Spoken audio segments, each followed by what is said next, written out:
किस तरह के लोग जो अपने आनंद को लेना जानते हैं, अपनी शांति में, एकांत में, अपने खालीपन में।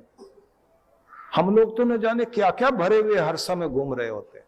इसलिए मैं ये निवेदन करना चाहता हूं कि जो कृष्ण भगवान ये कहते हैं कि तुम एकांत में पहुंचो और अपनी शांति में स्थिर हो, तुम्हारा खान पान भी मर्यादा में हो जाए, तुम्हारी नींद भी मर्यादा में आ जाए, तुम्हारा बोलना चालना भी मर्यादा में आ जाए। क्यों?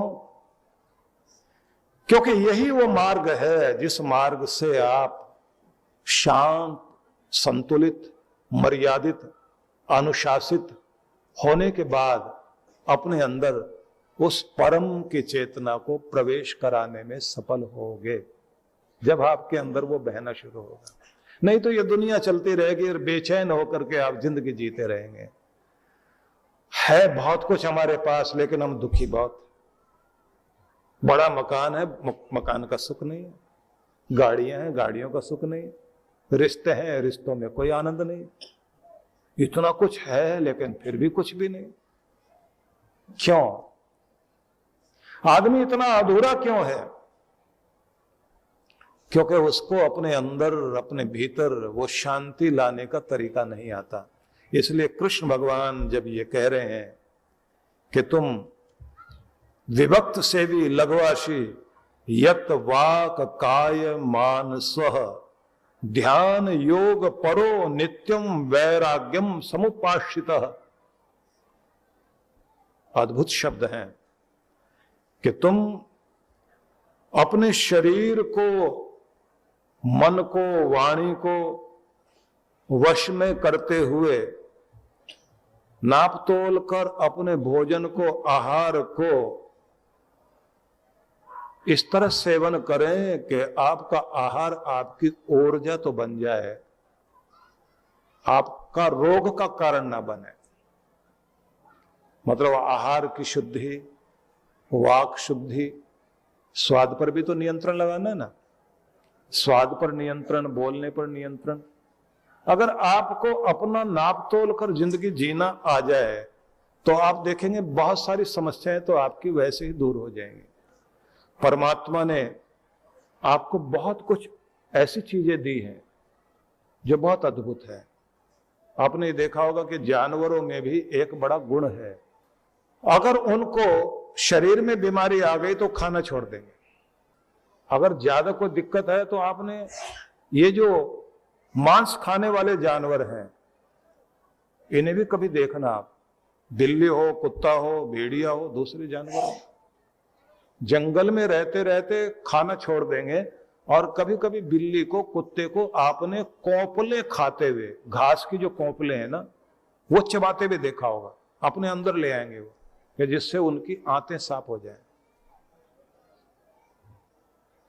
अपनी आंतें साफ करके वो अपने आप को उस लायक फिर से बनाते हैं कि शरीर फिर सुचारू ढंग से चलने लग जाए। हम लोग तो हर समय खाने पीने में ही लगे रहते हैं और हमारी तो हालत यही है।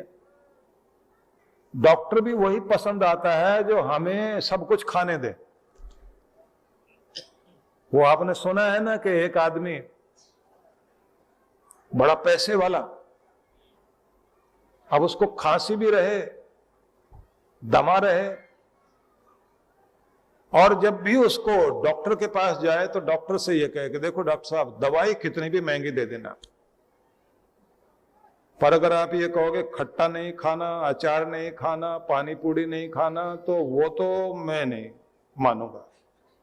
चाट पापड़ी तो खानी खानी, और खट्टी मीठी चटनी दही में, और उसमें फिर जो है ये पापड़ी वापड़ी डाल के जब खाते हैं महाराज, जो आनंद आता है वो तो खांसी बर्दाश्त, लेकिन ये चीज नहीं छोड़ सकते। अब सब डॉक्टर ये कहें भैया परहेज नहीं करोगे तो दवाई काम नहीं करेगी, आपका गला भी गड़बड़, आपके तो फेफड़े खराब, आपको खांसी इतनी, आप तो ऐसे। किसी ने सलाह दी, एक वैद्य जी हैं बहुत अच्छे, वहां चले जाओ आप। अब वो वहां पहुंचा, वहां जाते उसने कहा महाराज दवाई कितनी भी कीमती दे दीजिए, लेकिन बस एक शर्त है, मैं खट्टा वट्टा तो खाऊंगा और खांसी से मैं बहुत परेशान हूं। और वैद्य जी बोले भैया ऐसा है, खांसी से परेशान मत रहो, ये तो बहुत कीमती चीज है।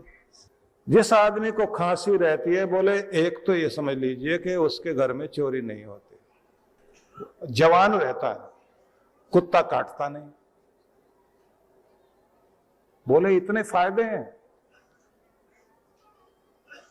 चोरी भी नहीं, धन कोई चुरा नहीं सकता, कुत्ता काटता नहीं, बुढ़ापा आता नहीं, आदमी जवान रहता है, जरा समझाना तो सही। तो वैद्य जी बोले भैया ऐसा है, जिस आदमी को खांसी होती है रात में नींद तो आएगी नहीं, सारी रात खांसेगा, और जिस घर में कोई खांस रहा होगा चोर कैसे अंदर आएगा? तो चोरी से तो बच गए ना। और दूसरा फायदा यह है कि इतना कमजोर हो जाता है आदमी के हाथ में लाठी लेके चलता है, तो उसके बाद कुत्ता तो वैसे पास नहीं आता लाठी वाले के। और तीसरा फायदा यह है कि बूढ़ा खांसी हो गई और बीमारी बढ़ती जा रही है, तो बुढ़ापा तो देखने को मिलता ही नहीं ना, उससे पहले पार हो जाता है। इसलिए जो खाना खाओ। अब जब ये समझाया तो उसके बाद उसने कहा जिंदगी प्यारी है महाराज, खाना पीना प्यारा नहीं है, आप जो इलाज करना चाहते हो करो। बस जिस दिन आपको अपना हित समझ में आ जाए कि स्वाद हित में नहीं है, सेहत हित में है, अगर सेहत के लिए स्वाद भी छोड़ना पड़े तो हम तैयार हैं, तो आपको सेहत मिलनी शुरू हो जाती है। और अगर आप कहेंगे ये भी और ये भी सब चले तो गड़बड़। तो इसलिए परहेज जरूरी। कृष्ण भगवान कहते हैं खाने पीने का परहेज, बोलने का भी परहेज। बोलने में भी इस बात का ध्यान रखना कि आपका बोलना समस्याएं पैदा न करे। नीतिकारों ने एक बड़ी सुंदर बात लिखी। नीतिकार व्यवहारिक ज्ञान देने वाले लोग। नीति का मतलब होता है व्यवहारिक सिद्धांत, प्रैक्टिकल रूप में कैसे हमें रहना चाहिए, ये नीति में बताया गया। तो वहां नीति में एक संदेश है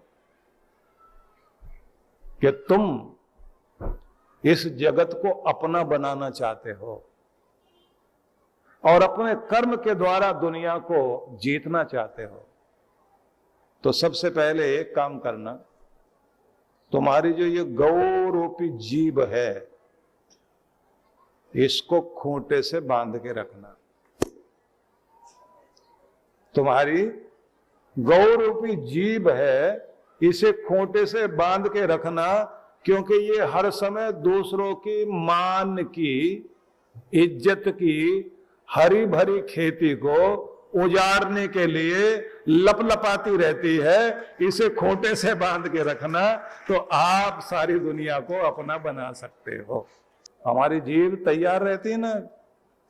आदमी कहे बहुत अच्छा सितार बजाता है, ये बहुत अच्छी बांसुरी बजाता है, आदमी कहेगा ये तो ठीक है, लेकिन सुना चोर भी बहुत बड़ा है।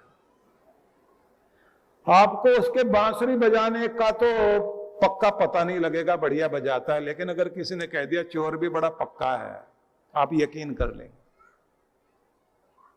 क्योंकि हम लोगों को दूसरे का मान भंग करने की आदत पड़ गई और यकीन करने की भी आदत है। जज भी कम से कम दो तरफ के पक्ष को सुनने के बाद फैसला देगा। हम लोग तो ऐसे जज हैं, दोनों पक्ष सुनते ही नहीं, एक पक्ष सुना और फैसला दे दिया। आदमी है ही ऐसा। कृष्ण भगवान समझा रहे हैं कि अपनी वाणी को नियंत्रण में रखना सीख जाइए, अपने भोजन को, स्वाद को नियंत्रण में लाइए, एक अनुशासन कायम करना शुरू करो। जिंदगी में बात बननी शुरू होगी। जिस चीज को पाना चाहते हो, दुनिया की सफलता तो मिलेगी। अब दुनिया की सफलता के लिए कहा गया है, एक, दीर्घ सूत्री नहीं बनना, मतलब किसी भी चीज को कल पर और अगले दिन पर और अगले दिन पर टालते हुए जाना, हो जाएगा, देख लेंगे, कर लेंगे, छोड़ो, आज नहीं कल कर लेंगे, कल हो जाएगा।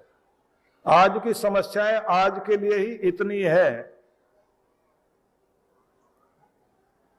कि उनका निपटारा आज हो जाए तो अच्छा, और आज की समस्या कल पर टालेंगे, कल की समस्या तो पहले ही बहुत सारी होंगी, और ऐसे बढ़ाते बढ़ाते हम समस्याओं का ढेर और तनाव अपनी जिंदगी में ले आते हैं। जिस आदमी को रोज की समस्याओं का, रोज के कामों का निपटारा रोज करना आ गया, वो आदमी सरलता में जिंदगी जिएगा, तनाव में जिंदगी नहीं जिएगा।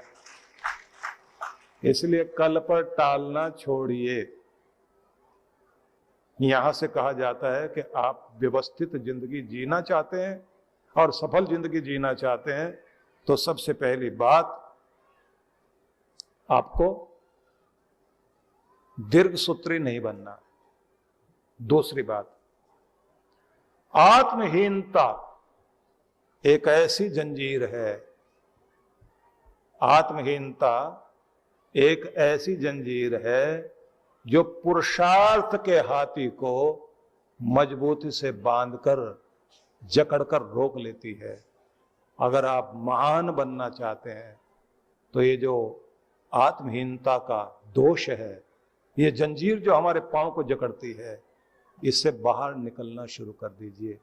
जब आदमी कहते हैं मैं कुछ भी नहीं, मैं कुछ नहीं कर सकता, ये जो इन्फीरिटी कॉम्प्लेक्स आता है ना अंदर, इसे मत टिकने दो। ये आपको कुछ करने ही नहीं देगा। मेरे से कुछ हो ही नहीं पाएगा, मैं कुछ कर ही नहीं पाऊंगा, मेरी तो तकदीर अच्छी नहीं, मेरा साथ देने वाला कोई नहीं। और अभी तो पंडित ने भी बता दिया, किसी ने भी कुछ बोल दिया हो, वो सब आपके दिमाग में जकड़ जाता है। ध्यान रखना, ये हथेली में आपकी भाग्य की रेखाएं हैं, इससे आगे उंगलियां हैं। तकदीर पीछे है, कर्म पहले है, आपकी उंगलियां आगे हैं। अपना कर्म को मजबूत करिए। आप तकदीर को मुट्ठी में कैद कर सकते हो, और कैद करेगा कौन? ये उंगलियां, ये भाग्य को भी वश में कर लेती है। ये कर्म भाग्य को वश में कर लेता है। अगर आप पुरुषार्थी हैं, अपनी किस्मत अपने हाथों से लिख सकते हैं। आत्महीनता मत बनने दो।